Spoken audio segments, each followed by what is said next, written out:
Alors bonjour, Monsieur Jean-Marie Melingui, Oui, bonjour. président en champ de la jeunesse méthodiste au Cameroun. Oui, c'est exact. Voilà, déjà, nous aimerions savoir quel est votre état d'esprit, à ce début de conférence qui s'annonce déjà suffisamment palpitant. Dans quel état d'esprit vous trouvez-vous actuellement? Merci pour la question. Déjà, le Seigneur est dans le contrôle et je me sens très bien, je me sens rassuré et que la conférence, comme dans les années antérieures, va très bien se dérouler. Et je crois que voilà. D'accord. Alors aujourd'hui, nous avons commencé avec les laïcs et ça va prendre son envol véritablement dans la journée de demain. Exactement.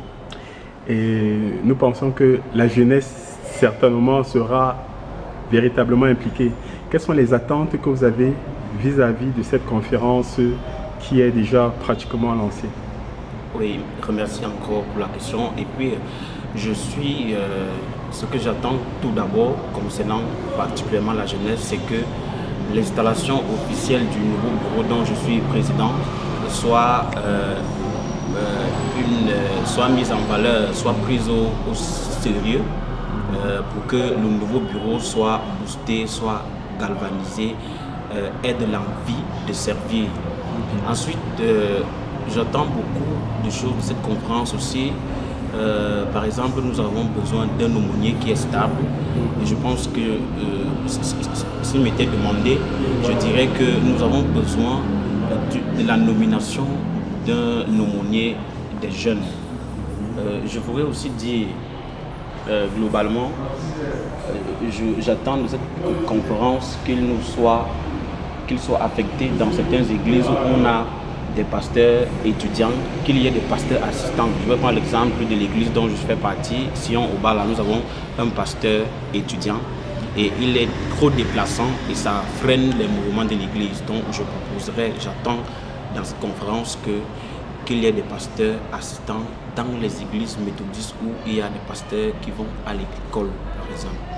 Donc voilà mes attentes dans cette conférence annuelle et que tout se passe bien. Et concernant le groupe que vous allez présider, à savoir les jeunes, très spécifiquement, qu'est-ce que vous attendez de manière pratique et touchable par rapport à la jeunesse de l'Église méthodiste? J'attends de la jeunesse méthodiste d'être dynamique, d'être créative, d'être une jeunesse qui communique, parce que nous avons constaté que c'est l'information qui fait problème. Donc le nouveau bureau va mettre beaucoup plus attention dans la communication. Nous allons créer des plateformes WhatsApp, Facebook pour que nous soyons en contact permanemment afin que nous puissions bien travailler. Et j'attends aussi que les jeunes soient conscients, que ce soit des jeunes qui ne pensent pas que l'église c'est les autres. Parce que l'église, comme le dit souvent notre souhaitant dans l'émission, le premier évêque sera un jeune.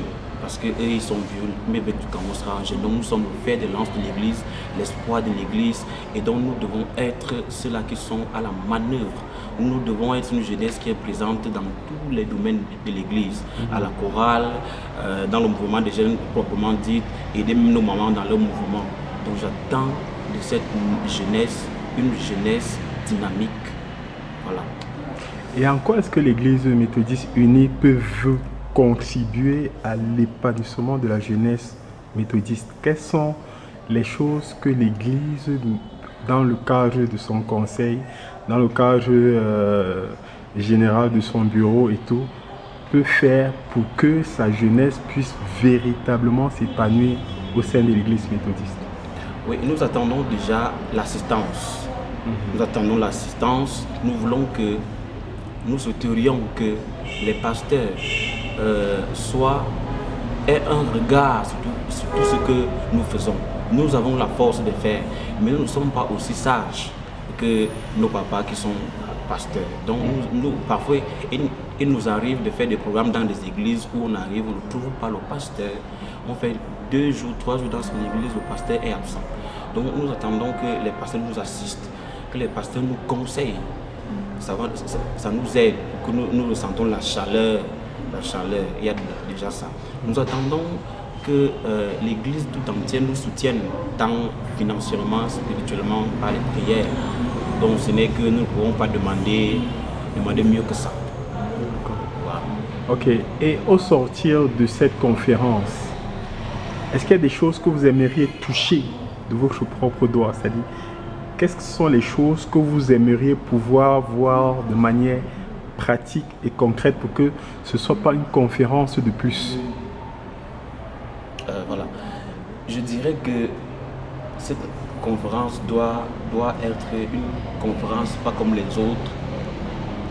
Ce que j'aimerais toucher du doigt, je sais comment dire, je l'ai déjà peut-être dit, mais je pense que cette conférence doit être une conférence où on va prendre des décisions qui vont changer la donne.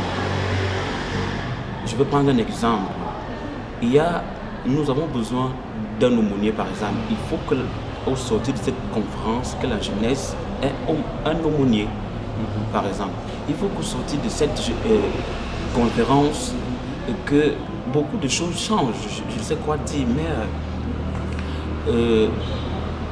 je sais quoi dire. Est-ce qu'au niveau de l'administration, par exemple, oui, vous souhaiteriez qu'il y ait peut-être des personnalités précises pour des postes, des fonctions par rapport à des attentes que vous avez et tout? Oui, nous, au sortir de cette conférence... Déjà, vous particulièrement, la jeunesse compte sur vous pour effectivement ranger les choses. Bon, mais maintenant, est-ce que vous aimeriez avoir des collègues, des pasteurs, des administrateurs qui soient beaucoup plus efficients, qui soient beaucoup plus à l'écoute effectivement, au sortir de cette conférence, j'attends, par exemple, en tant que président national des jeunes, que l'administration de l'Église soit coopérante. J'attends qu'il y ait peut-être plus de personnes à la manœuvre.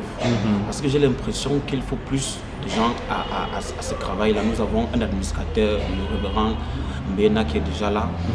Quand je remarque à la mission, nous n'avons pas un département juridique, par exemple, et que dans ce sens-là, si on peut mettre quelqu'un à ce niveau, voilà.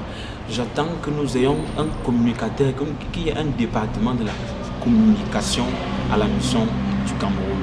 Parce que c'est la communication, même temps on parle de l'évangélisation, c'est la communication, et nous avons besoin d'un pasteur ou d'un laïc qui fait ce travail. Par exemple, voilà, je vous remercie déjà pour Méthodiste Info.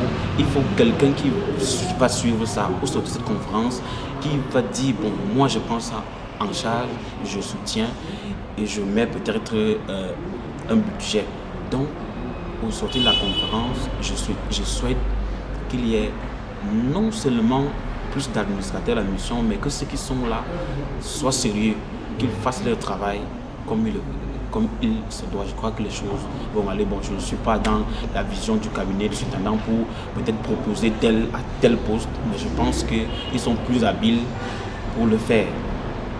D'accord.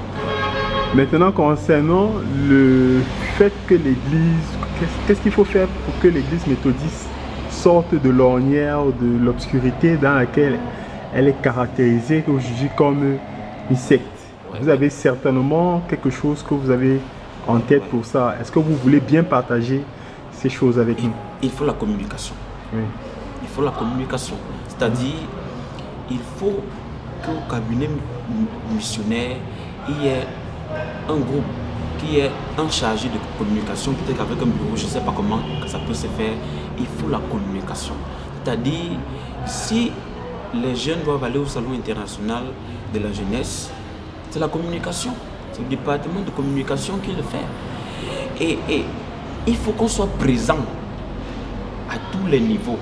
Si il y a la journée internationale des femmes, il faut que le mouvement des femmes de l'Église méthodiste soit présent. S'il y a, je ne sais pas moi, un championnat de football, il faut que les jeunes de l'Église méthodiste soient présents. Donc je vais prendre pour exemple, nous étions au salon international de la jeunesse. Je rappelle que nous avons eu le prix du meilleur stand.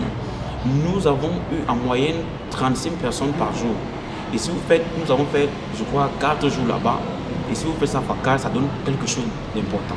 Soyez sûr, au moins 100 personnes sont déjà au courant que l'église méthodiste unie existe au Cameroun. Et donc, qu'on cesse de rester dans nos 4 murs de l'église, par exemple, de Jourdain, et qu'on sorte. À chaque fois qu'il y a un événement, que l'église soit présente.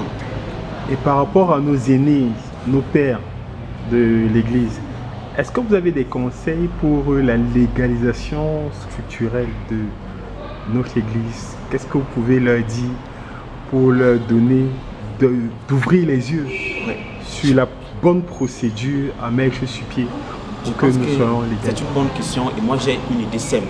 Voilà. C'est aussi simple que ça. Je vais partir d'un exemple pour illustrer ce que je veux dire. L'Église catholique orthodoxe a eu sa légalisation, je crois, en 2009 ou 2009-2010, au risque de me tromper, dans les années 2010 quand même. Et cette église avait déjà fait plus de 100 ans au Cameroun. Ils ont eu la légalisation par une visite officielle de leur pape à la présidence de la République. Et donc, je propose que pour avoir une légalisation facile, il serait mieux que notre évêque, notre bishop, son Excellence Benjamin Boni, il peut demander une audience à la présidente de la République pour venir en visite officielle. Ça se fait en collaboration, bien sûr, avec l'ambassade de la Côte d'Ivoire qui est au Cameroun. Ça peut se faire par la complicité aussi de l'ambassadeur des États-Unis au Cameroun. Vous savez que nous sommes jusque-là tenus par les Américains de bord. Donc, il y a plein de méthodistes là-bas à l'ambassade des États-Unis et il y a plein de méthodistes à l'ambassade de la Côte d'Ivoire au Cameroun. Et je suis très sûr que si l'ambassadeur des États-Unis au Cameroun, qui serait méthodiste, voit ça avec le président de la République, l'audience peut être accordée aussi facilement. Et dans cette audience-là, l'un des points doit être automatiquement notre légalisation en montrant beaucoup de choses que nous avons fait dans le social. Je vais prendre par exemple, il y a eu des sinistrés à l'extrême nord avec des inondations. Je vous rappelle que si l'information que j'ai eue est bonne, le CEPCA a contribué 6 millions et poussière pour ces sinistrés et l'église méthodiste en tant qu'observateur de ce CEPCA a contribué à plus de 5 millions, elle seule. Et pourtant nous avons près de 11 églises au Cameroun. Donc c'est des arguments à brandir devant le président de la République et je crois que la légalisation nous sera donnée aussi simplement. Ok, voilà, donc Monsieur le Président, au sortir de cette interview, est-ce que vous avez des choses que vous voulez apporter, ajouter à cette interview que nous n'avons pas évoquée ici? Oui, voilà. Juste pas grand-chose, mais remercier le surintendant de mission et tout son cabinet pour tout ce qu'ils font déjà. Et juste ça, et puis remercier Métaux Info que vous êtes et que la conférence annuelle se passe dans les bonnes conditions. Ok. Monsieur le Président, nous vous disons merci et nous vous souhaitons beaucoup de bonnes choses pour votre élection et pour votre mandat. C'est moi qui vous remercie. Ok.